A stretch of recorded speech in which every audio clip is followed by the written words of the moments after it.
ధర్మం గురించి నేను ఒక్క విషయం చెప్పాలనుకుంటున్నాను. మనకి శత్రుత్వం ఉండాల్సినంత లగ్జరీ మనకు లేదు. చెప్పాలనుకుంటే ఇంగ్లీష్లో చెప్తాను. We don't have the luxury to make enemies among hour cells.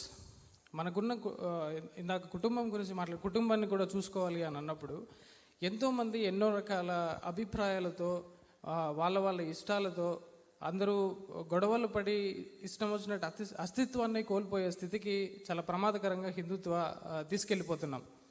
Already మనకున్న ఫారినర్స్ మన అటాక్స్ మన మొత్తం హిందుత్వాన్ని నాశనం చేయాలనే అన్య మతాలు మన మీద దాడులు చేస్తున్నప్పుడు మనలో మనం కొట్టుకోవడం అనేది మానేయాలనేది నేను చెప్పాలనుకుంటున్నాను.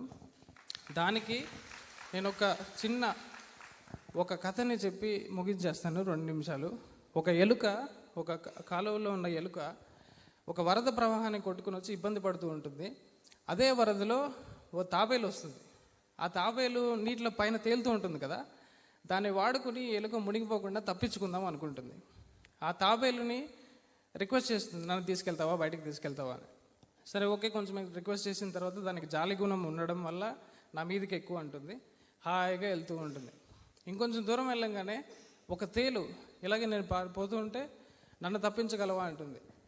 అప్పుడు ఎలుక చెప్తుంది అనమాట, అరే అది తేలు, అది కుట్టేస్తుంది, అప్పుడు మనం అంతా చనిపోదాం, మనం ఏం చేయాలి ఎట్లంటే, ఇదిగో చూడు, కాపాడే గుణము కాపాడడము నా ధర్మము, నిన్నలాగేదో ఎక్కించుకున్నాను, అది నన్ను అడిగింది కాబట్టి దాన్ని కూడా నేను ఎక్కించుకుంటానని ఎక్కించుకుంటుంది.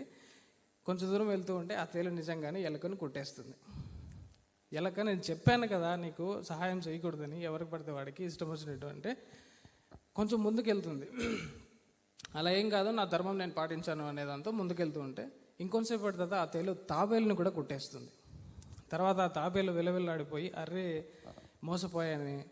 అంటే ఇక్కడ ఉన్న సారాంశం ఏంటంటే, మన జీవితాల్లో ఎంతో జాలిని, దయని, మనకున్న అస్తిత్వాన్ని పణంగా పెట్టి మనం సహాయంలోకి దిగి పోరాడేటప్పుడు కలిగేటటువంటి ఇబ్బందులు మనం ఊహించలేనివి.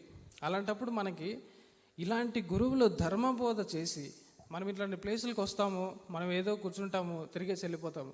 కానీ ఆ మైండ్లో జరిగే రిపేర్ జాబ్ని ఎన్నో కథనాల ద్వారా, ఎన్నో ఉపదేశాల ద్వారా మనకు అందించే ఇలాంటి గురువులు ఉండడం మనకు నిజంగా చాలా అదృష్టం.